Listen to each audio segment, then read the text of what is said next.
Hello, everybody. Welcome to What Culture. I'm Scott, and I'm joined by Mr. Adam Cleary. How do? Mr. Josh Brown. How do? And Mr. Ewan Parson. Hello. And I'm also Scott. Did I say Scott? I don't remember anymore. But we basically did we asked the entire office to rank the whole MCU, which is all 19 movies, including Infinity War. Everybody ranked them separately, and then we've combined them all together to get a cumulative, definitive, office-wide What Culture ranking thing, and that's what we're going to go through. Somehow we think this is the fairest way to do it. So what you're saying, there was an idea? There was once an idea to bring together the What Culture office. Yeah. So basically, whatever people put at number one got 19 points, descending in order all the way to whatever their 19th pick was, getting 1 point. I've added everything up. There was one tie that we had to go back through, but I'll explain what happened when we get there.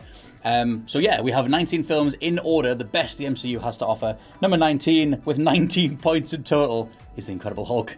Everybody gave it 1. Pretty much. Everybody. Well, there's 10 of us in total. Yeah. Because that was another stipulation. Only people who could take part were people who have seen all the movies. Even someone who hadn't seen one wasn't allowed because that would tip the ranking a little bit. Gone. So out of all of us, I don't know how many people work here in total, but there was only 10 of us that had seen all of them. That is predictable? Yes, it is. I mean, it was either going to be that or maybe Iron-Man 2 or Thor, but we'll get there. Yeah. So basically, I'm going to rattle through these and we'll get a bit more stuck into the top 10. So number 19, the worst of the MCU, is Incredible Hulk. Number 18 is Thor: The Dark World. Yeah, there we go. With 20 points, so it only won by 1 point against Incredible Hulk. Yeah. So, number 17 is the other Thor, the first Thor, with 42 points. Crap, mega crap. It's all right. Well, I was doing the J. Jonah Jameson thing, but yeah, the first Thor isn't that bad, but I think The Incredible Hulk is much better than The Dark World. So number 16 with 44 points is Iron-Man.to. Yep. Which I would have gone higher. Hate that. Yeah, man, I think Iron-Man 2 is fine. I think all the Iron Man movies are pretty much as good as each other. It. I just did nothing for just me. very Still, okay, it's all right. isn't Number 15, Avengers: Age of Ultron, got 72. Now, see, I had that at 10 or 11. Yeah. I rewatched it the other day and I was like, why do people hate this that much? Like, don't get me wrong. Yeah. I'm not just being any of the criticism of it, but I was like, this isn't that bad. I think for me the main thing, I love the characterizations of mate. certain heroes, but for me the main drawing point with Age of Ultron is the Hulk Widow romance, which I really can't wrap my head around, and then also Hawkeye's family. Sometimes people just fancy each other. I know, You'll find out eventually. Find your own big green monster, settle down with him. So the hides the zucchini joke, that was dreadful. I like Oh god, yeah. It's a hit and miss film, but we have it at number 15 with 72 points. Number 14 is the first Captain America movie, the first Avenger, with 73 You points. really like that, don't you? I do. I That do only as well. that only beat Ultron by 1 vote, 1 point. Wow, really? Which is pretty insane. I think the first Avenger I'm up for that. has aged better than you might think. Yeah. If you go back to it now, it's pretty good. Very important and very overlooked. Yes. In the grand scheme of things, if you want to consider Steve Rogers' journey in the MCU, that film is pretty much essential. Yeah. So, I like the first Avenger. I think it's got a nice set of pacing to it, and like you said, it's essential groundwork for Rogers as a character. Next up, number 13 is Iron Man 3 with 79 points. That needs to be So, higher. Yeah, I wanted to see that higher. That needs to be higher. No can do. I had it actually much lower than that. I had it at the bottom 5 for me. It wasn't. Yeah, it didn't make it very high for mine. I think I a don't lot know of people don't like Iron Man 3 because it's the most comedically focused one. I don't know. Oh, that'll be that. You'll not like it for that. Well, that's me, but I don't know what it is. I really enjoy Tony Stark and Iron Man as a character in a film with loads of characters. All his individual outings, I'm like, you bore me. You're a dreadful I protagonist. thought Iron Man 3 was the first Iron Man film that really went out of its way to explore the character in a really authentic manner. Like, that film is all about how messed up his experience was in the Battle of New York and how he nearly died. Yeah. And I thought they handled the whole effects of like PTSD quite well. I agree with that, actually. And again, it's a Shane Black film, so you have the Christmas setting, the really inventive action, like the whole with the bit where the suits going out in one by one. He's got like one gauntlet and one gun. I thought that was all really clever. I think all the Iron Man movies for me are all as solid as each other. I like the thing in 3 when he's hanging out with ostensibly a younger version of himself and like having to go through all that. That stuff is cool.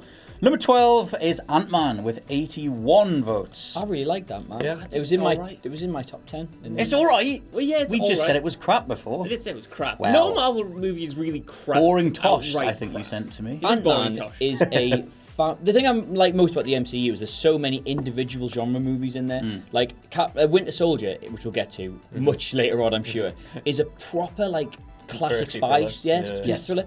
None of the other films are like that. No. And I like Ant-Man because it's like a family-focused, like enjoyable heist movie. Yes. And that's a really difficult film to do, and they did it in the MCU. Yeah, I agree, because I think the further you get into the MCU, the more those subgenres kind of appear. Like the first Avenger, World.to kind of war film, when it's Soldier, conspiracy thriller, Ant-Man heist, and you've got all these different of those Spider-Man genres. Homecoming, proper teen drama. Yeah, and then the Ragnarok fantasy epic. So you've got all these different genres at play. I feel that's when the MCU works best. I kind of think if you're like a massive fan of like superhero movies, you go and see Ant-Man and be like, this is not what I'm ever here for. This is dreadful. But like if you think about it as a piece of cinema, it's a very accomplished genre movie, and I really liked it. That's very nice to say. I completely would say the opposite. I thought it was very generic and a bit crap. But not to can't all be worry, right. it's all right.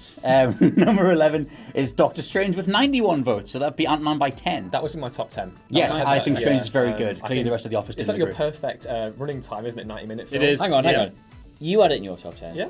I had it in my top 10. Yes. You had. Mine would have Quite been. low on mine, I should admit. There are 6 others who took part in this who aren't in the Yeah. video. Hence So it's not me all of it. That was, cramming the that was a studio. proper Ghostbusters moment. That like, Wait do you a think minute. anything? Do you think anything? It's So true. yeah, this man has no dick. Still, Doctor Strange is pretty well put together. In terms of my criticisms of Ant-Man being that it's quite generic, Doctor Strange is also very generic Again, in terms of the beats. but- Another good genre Yeah. film, like Yes. whatever genre Inception's in, like weird Space world-bending, yeah. Visually, that film is stunning. Yes. Like it takes its inspiration straight from Steve Ditko, and like you see that when he goes into and he fights Dormammu, and like that event like takes over over a period of weeks and something. Yeah. It's really clever. Really I think what it well done. accomplished is more than worthwhile. I mean, they just use it as a leaping off point to where he gets it to in Infinity War, where he just masters his powers and whatever. But it's a very solid step. For me, that and Ant-Man is sort of on the same level as where they're not like bad, they're good, but they're just fun. And there's nothing wrong with just fun, but I can't have them Literally too how high. everybody feels about you. I know. What's there? Nothing, but just, I like it. Just I like good fun, fun. though. You killed both fun. me and Josh in this video. I know. Winding up for Scott later. This guy's the heel in this place. Thanos. So at number 10, now I'm sorry to you, but number 10 is Guardians of the Galaxy Volume 2, which only got 94 points At least it in broke total. top 10. Now this was Josh's number 1. Damn right it was. Damn right. I've just been skewered once. I feel I'm about to be Number one? skewered again. Yeah, it's the best. Go on, give it its due, because it's worth Mrs. it. A lot Brown, of people, please come and collect your phone. He has himself for attention. A lot of people Right. like Guardians of the Galaxy, Yeah. and a lot of people like Volume 2. A lot of people like Guardians 1, and I think they're very similar films, Guardians 2 and 1, but 1 has a pretty poor villain, in my opinion, whereas 2 sort of nails that. It makes it far more personal. I like movies like this where they feel Guardians of the personal. Galaxy right? this time it's personal. This time it's personal. Guardians of the Galaxy 2, this time it's personal. That's all I have to say. I actually think Guardians 2 is the better Guardians film as well. I wouldn't have had it at number 1, but for me, I went back and watched Guardians 1 over the weekend, and so this is kind of fresher in my mind. Guardians 2 to me is a more character-driven story than Guardians 1 is. Like Guardians 1, obviously, a lot of the strength lies in their performances, but it's still, at the end of the day, it's about this big, bland villain coming to accuse people, and that's not very interesting to me. I want to see... Yeah, we've absolutely buried Ronan the Yeah. Accuser in I our just- videos. I haven't just we? wanna What, see- what an awful Yeah, name. I know. All I want to Ronan do the is Grass. All I want to see is Star-Lord hanging with his dad, who turns out to be an arsehole, but at the same time, that's a really interesting tale. Like, I really like that film.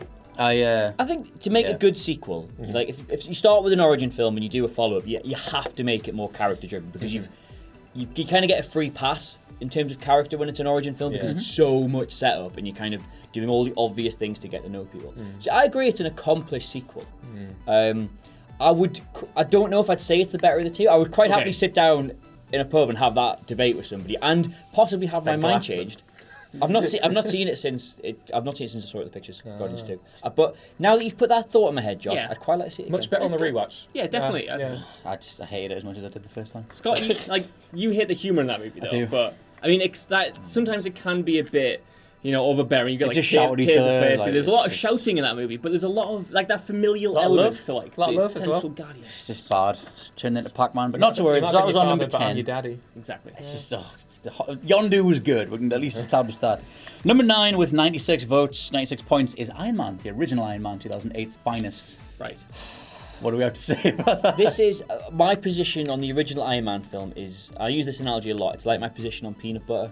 I didn't. You do use this a lot. I didn't really like it. Well, I'm done on camera. I didn't really like it, and I had it very low in my ranking. But if somebody says this is a good film, what are you on about? I will quite happily hold my hands and be like, look, it just wasn't. I can see why everybody likes it. I recognise it's good, it's accomplished. It just wasn't for me. Yeah, I agree. I think Iron Man deserves reverence what it accomplishes in terms Oh, God, of yeah. it's a watershed moment in the superhero genre. You look at something like The Dark Knight or Iron Man. Obviously, qualitatively speaking, those films are very far apart, but what Iron Man did is set up this entire franchise. Yeah. And I think it deserves a degree of respect for that, but in the context of the MCU today, I don't think it's nearly half as good That's as the the other films argument that people come out. come out with when you say you don't like the Beatles. They're like, oh, but what bands do you like? They wouldn't be here if it wasn't for the Beatles. I'm like, Yeah, I don't care. Exactly. Like, I feel like Iron Man is a very good film. I enjoy watching it, but in the context of Marvel today, it is not as good.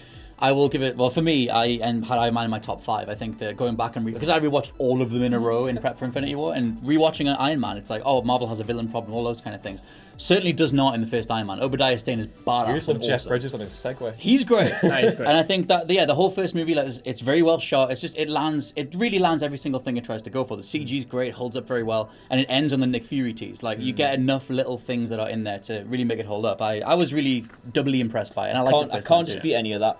I can't ever imagine watching it by choice. Yeah. So let's move on to one of the biggest ructions compared to how the rest of the world might rank these movies. Our number 8 is Black Panther with 118 votes in Higher. total. Needs to be higher. It was 5th for me. Nice. I think Yeah, I fifth bumped for it me. down. Yours was quite low. I Yeah, it think was 6 about, or it was 7ish. about 6 or 7. 7, Yeah. 8, maybe even that long. What do you think about Black Panther in terms of how well it's aged? Like, obviously, it was this massive cultural talking point. It's worth talking years, about. isn't Yeah, and it was this massive talking point. It's MCU or Marvel's most profitable solo character, and it is very well worth talking about. Has it aged as well as it needs to justify the price or how much it brought It's in? kind of got a weird problem, Black Panther, because I think a lot of the time, average movies, if they've got a major cultural significance, Yes. and I know we're a panel of just 4 stuffy white dudes, Yeah. so this probably falls a bit flat. You but got white hair as well. yes, very white. Dublin. I think sometimes average films get hyped up a lot more when there's a cultural impact to them, but I think almost perversely, I think people are sort of dismissing how good a film this is and assuming that a lot of the hype and the praise was, oh well, it's just a good, it's a film that should happen. It's a film that a lot of people will be very proud of and appeals to an audience that very rarely get properly accommodated. So yeah, it must be good, but it's not actually that It's also good. the fact it's just a kick-ass film. Like, Yeah, I love the second act as well, in particular. It's You fantastic. can't strip it of its cultural No, significance. absolutely not. And I won't go stand and go, hey, all that stuff aside, guys, wasn't it just a great film? But like, all that stuff aside, guys, wasn't it a great film? Yes. Killmonger, I mean, everyone talks about him as being Yep. the best MC benchmark. villain. Obviously Thanos, obviously Loki, but Killmonger has a lot to him. The conversations that Black Panther starts and the way that it illustrates them are incredibly worth picking apart. Yeah. That's one of the reasons why it became this big critical hit. Because that's the thing, I mean, you've got a villain like Killmonger who, people talk about Loki and now we have Thanos in terms of the best MCU villains, but the conversations that Killmonger puts across and the way that they're illustrated in the film are fascinating. You can extrapolate them and have all sorts of in-depth, nuanced discussions around the sorts of things that he represents. To keep it very vague and spoiler-free. I was hugely impressed by that film, and regardless of how entertaining it was as a popcorn movie, there's a lot more to it if you want to get there. The only reason go I there. put it slightly lower than you guys, I think, because I agree with you on that. Like, all of that is so well told and well put together. Yes. In the first half, maybe even first 3/4 of this film is like really great, but then it stops and it becomes a sort of predictable by the numbers superhero movie. I'll give you again, the I ending would is say. bad. When Killmonger returns to Wakanda. Yes. I would say it's just very predictable, and then it pulls it back around at the end. But there's about a 20-minute stretch, and I don't want to spoil it, but He's gonna hit him. It's all right. It's all right. something happens, Dem and opinions. you just sort of don't buy it. Yeah. That's for me. I would say the Chadwick Magnetic Boseman. train. Well, the CG is bad at the end. That's the only fault I have with that film is the CGI. I think the rest of that is the way it handles its thematics in particular. The only film that, in fact, I can't think of another film that comes close. But Winter Soldier, perhaps, that has a whole really good conversation about like post 9/11 American politics. But this thing is it's a watershed moment in cinema and in pop culture, and I think that sets it apart from most other Marvel films. And in itself, obviously, it's fantastic. Yeah, We might eventually do a separate video on like, does Black Panther deserve its popularity status, that kind of thing, because there's a lot to pick apart, and we could spend the rest of the afternoon picking apart the potential flaws We usually or do. whatever. Yeah, we usually do. We usually do. But for the sake of this video, Black Panther has 118 votes cumulatively, and it's at our number 8. Our number 7 is Spider-Man: Homecoming with 124. That's exactly where I had it. respectable. Nice. Yeah. I had it at 6, but that is respectable. Good. I'm the outlier with Spidey. I thought it was completely pointless, but you guys can say nice things instead of me complaining about it Get again and again. another great genre movie, like a really good coming of age teen story, and just It must be kind of weird because there's probably people who haven't seen, like maybe because of their age or just whatever, they never saw the Spider-Man movies prior to this. So they've missed the Uncle Ben origin story twice, and now it doesn't happen. Yeah. Now it's just, he's got some trauma in his Well, he mentions past, it in that Civil kid. War. Like, he says, like, the bad things happen, and if you don't do what I do... Yeah, but what's that going to mean to somebody who doesn't know I Uncle don't Ben's know. story? Yeah. Who doesn't know Uncle Ben at It's this basically point? Peter Parker's day off, like in the sense of like Ferris Bueller's kind of like type. The way- I love it. It's a good show. The way I said it in the reviews, it's the first film where it's not a Peter Parker origin story. Yes. It's a Spider-Man origin I story. also kind of want Or the to other way around. like- Whichever way was more Yeah, the other way salient. around, yeah. Michael Keaton's Vulture in that film, incredible villain. I love the way.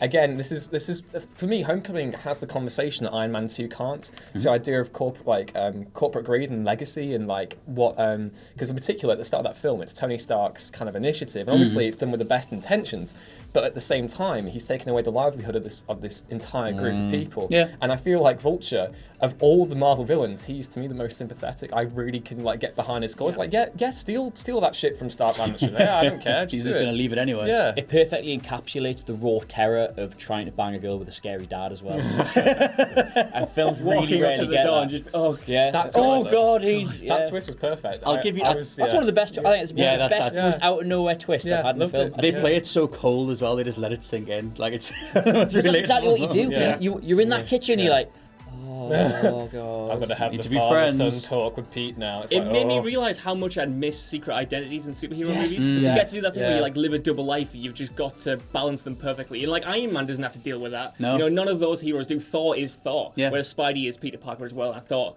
That's with the the point, Vulture, actually. Is he really- Spider-Man the last real character in the Marvel universe with a secret identity? I think so. God, it might Wow. be. yeah. Yeah. That used to be like the common subplot of Yeah. every Yeah. single superhero film. For the most part, Spidey's like as a character, like is extremely good because he has this duality. Like you have Peter Parker knows someone like Dr. Connors, but obviously he's the Lizard when he fights him as Spidey. So there's always that duality to the majority of his villains. So maybe that'll be why he always maintains being Spidey going forward. I'm dead nervous for this top 5.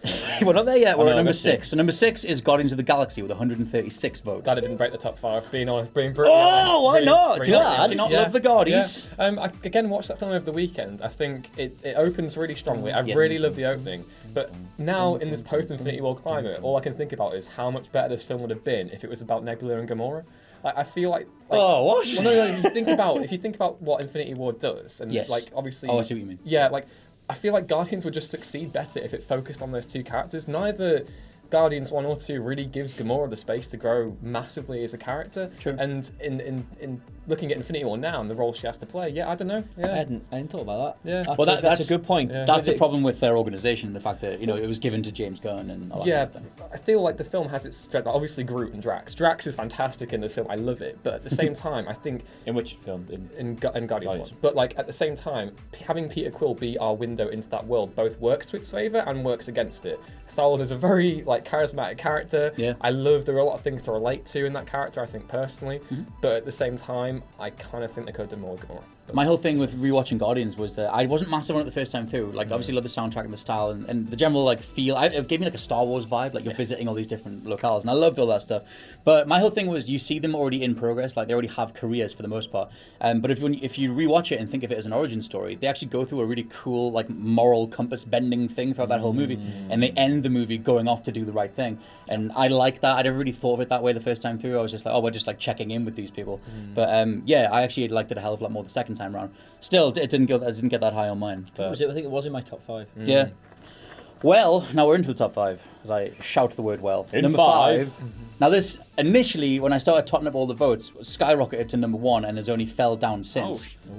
Thor Ragnarok, 152. Which you hate. You hate Thor Ragnarok. No, Ragnarok's the good one. Ragnarok's the one that's really good. That's like the only one that's comedy focused that I genuinely think is extremely well I written. love Thor. Because it's like it a deserves to be in the top It's 5. my number 3/4. Was it? Yeah. I think it was. I think it was But, my number 3. Ragnarok's good, I love man. that. Ragnarok's the only Deserves- one that's definitely good. deserves to be in that Comedy-wise. top 4 spot. Yes. I think that film is just so brilliant. So, actually, it's sorry, not so 5, yeah. Thor Ragnarok is at number 5, but this was the one that tied with the next one up. And I will reveal the next one up and then we can discuss. So, number 4, which you guys might remember from when you voted on the tie, Yes. number 4 is Captain America the Winter Soldier with Higher. also 152 votes. Higher. So, 7 people out of the 10 of us voted the Winter Soldier. There were 3 that voted Thor Ragnarok. I forget who the third person was, but it was Mr. Josh. I think I said and this Rachel. in the. If I'm being objective, I have to say that The Winter Soldier is a much better, more complete movie than Thor Ragnarok. You're gonna ask me what I had the better time in the cinema watching. What if it was everyone's around mine, with only 2 films left in the world, what we watching tonight, guys? Well, it's Thor Ragnarok. Exactly. Bank account with the lads. What are you going to watch? The Winter Bank Soldier. accounts with the lads. Thor Ragnarok. Yeah, exactly. It's a very easy, very accessible film. I honestly absolutely adore Ragnarok. It was one of the only ones that I thought was written with a comedic sensibility that pulled it off. I think the reason why I prefer Winter Soldier personally is because I have a big fascination with 70s cinema. Oh, I still voted the Winter way Soldier. I know, but the thing is that both films are fantastically made and they're both very good at what they accomplish. Yes. But at the same time, I think Winter Soldier deserves higher because again, it's one of the first of those subgenre movies to begin with, and. Again, it does everything right. Bar the Fury twist, which does feel a little bit weak in hindsight, but at the same time, brilliant film. It's like 3 Days of the Condor meets superheroes or something. It's extremely well done. Just to recap that, number 5 is Thor Ragnarok with 152, and Winter Soldier is number 4, also with 152, but it won out of the tie vote with 7 votes to 3. Number 3 is The Avengers with 156. Oh, this is interesting. This is very interesting. This is interesting. I had this lower. This was my number 1. I think that if you're going to talk about a movie that exudes it makes you think that you're watching a double-page spread in motion. And you could argue that Infinity War does this too, but we'll get there.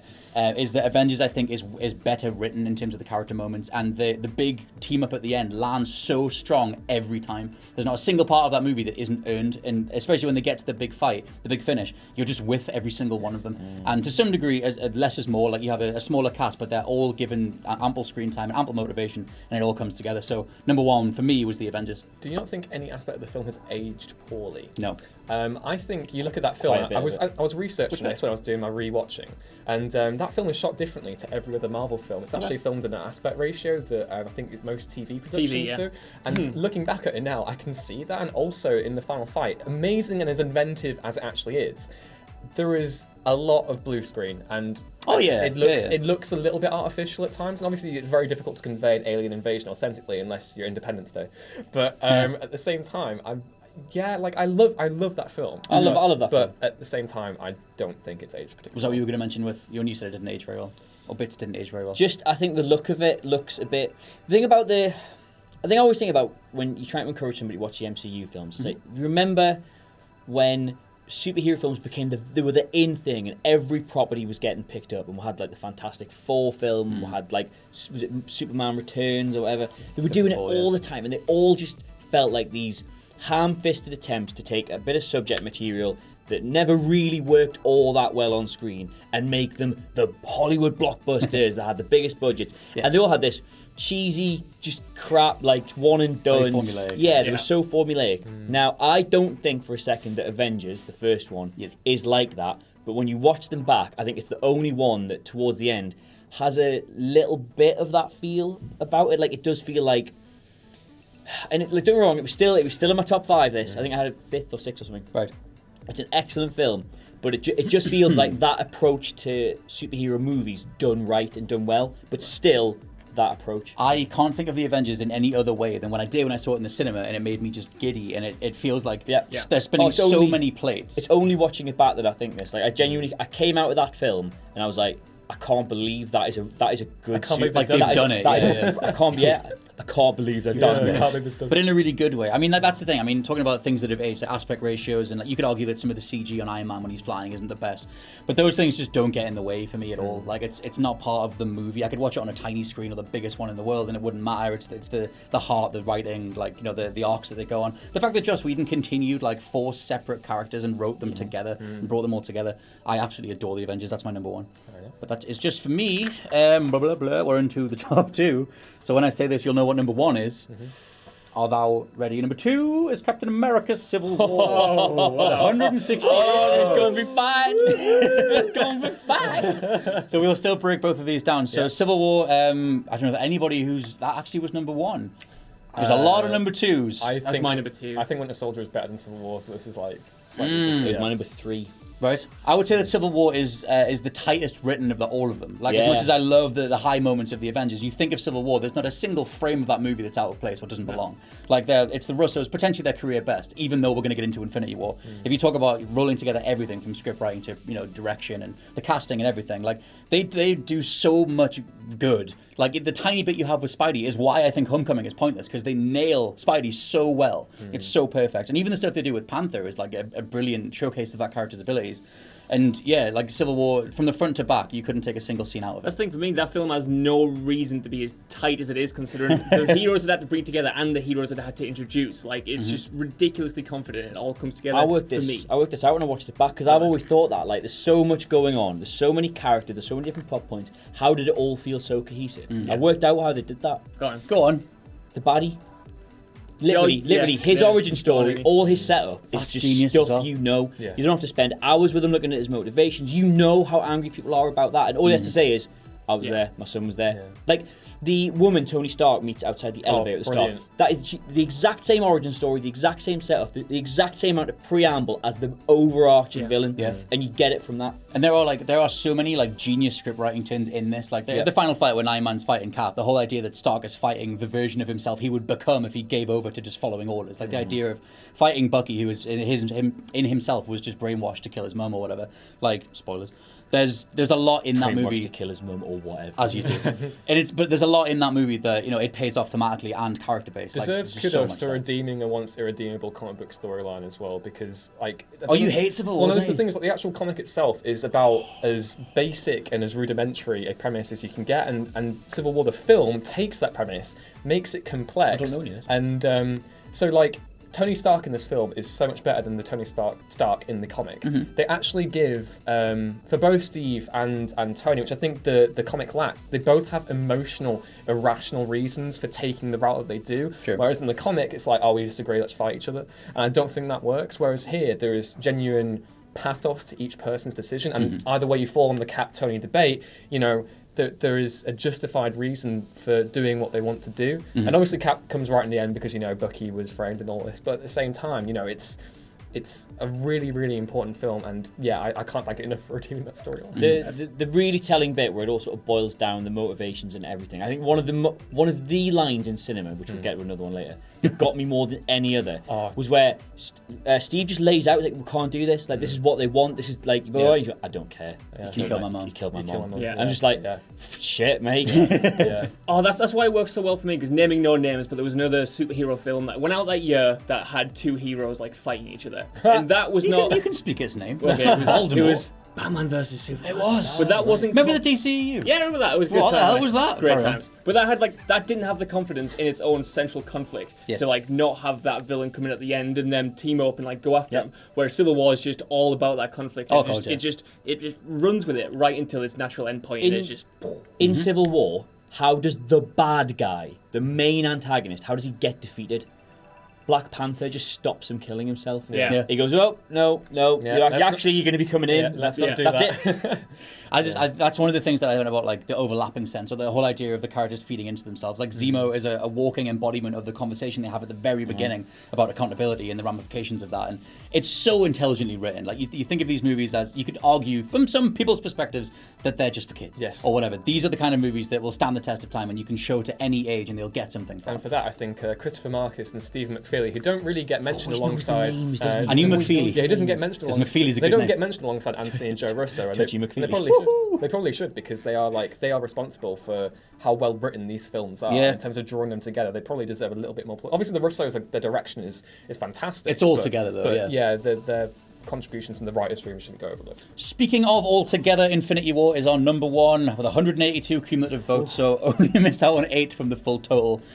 What do we all think about Infinity War being the best MCU movie? Can I rationalise where I put it as number one? Yes. Because I put this at number one, and Winter Soldier for me for years, that was never going to be top, because personally my fascination with 70s history, I find it incredible. Infinity War is the culmination of 10 years worth of storytelling, and also it's not the end of the journey. So I could reasonably see us coming back in a year's time. Oh, we'll be back. And looking at Avengers 4 and then looking at both Infinity War and Avengers 4 as one big story, and maybe assessing them as one film. But I think in terms of the way it brings everything together, the scale with which it does it, because let's be honest, who would have thought they would have been able to juggle as many characters that they have done in this film? Some characters may be left behind, whatever.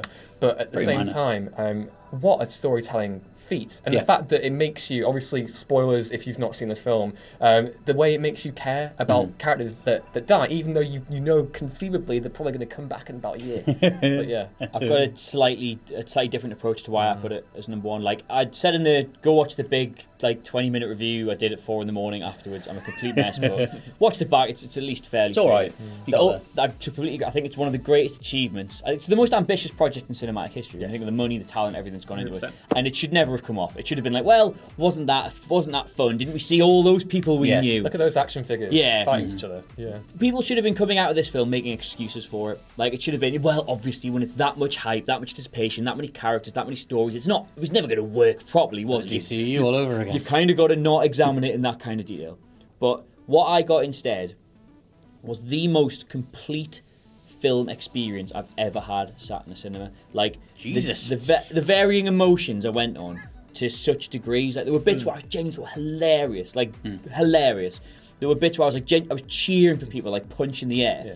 There was moments where you heard the entire screen, like hundreds of people in unison go, like that, and then by the end, people bawling their eyes out. I couldn't for a whole day after this. Every time I thought of the film, I just got a flashback of each emotion coming at me at once, because these are characters you've come to know for 10 years, and again, it's probably like a TV show in that sense. Like you know them for so long, and it means that they can put them in perilous situations, and we'll all fall for it. Yeah. It's like comic books. It's like you've come to know these characters for so long, and they don't need to bother with introductions or anything, because they know that you know these characters on a personal level and relate to them in many different ways. I think the reason that it works so well, and obviously there are a few takes out there that it doesn't work as a standalone film. It's not meant to be. It's meant to be a season finale. It's meant to be the accumulation of 10 years, like I said, 10 years worth of storytelling and characters.